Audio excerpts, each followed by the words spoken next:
Now to the latest on the Lahaina wildfires in Hawaii. The death toll is still rising, with more than 5 people confirmed dead in the past 24 hours, bringing the current total to 111 lives lost. Rescue teams are searching for survivors, but they've only managed to cover about a third of the area hit by the fires.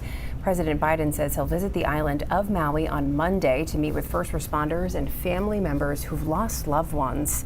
Investigators say it appears the wildfires may have been caused by downed power lines. Now, some of the people who managed to escape the fires and get to safety in time are now returning to see what's left of their homes. Mahealani Richardson went to Lahaina to check with homeowners as they try to put the pieces of their lives back together.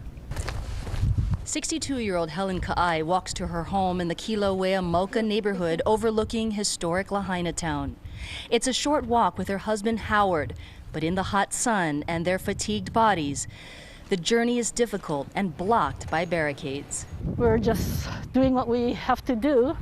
They're not going to let us. We'll just go by foot. Their home was spared, but unlivable. Her heart broken. I know you've been visiting your home a few times since this week, but is this the first time you're seeing this? Yeah, it's hard. It's hard to take in.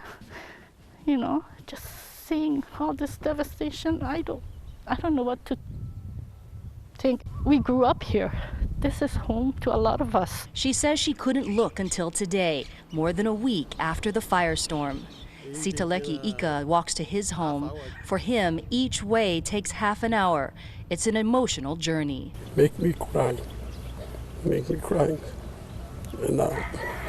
over 20 years I'm staying in my house. There's an eerie emptiness of a once thriving town. The stench can be overwhelming, but these families are determined to keep coming back. And from her home, Helen Ka'ai can still see the historic smokestack above the ashes. There's hope. Lahaina will get back, and it will be stronger. That was Mahealani Richardson reporting. If you are looking for ways to donate to people affected by the fires in Hawaii, you can text the word Maui to 207-828-6622. We'll send a link with information right to your phone.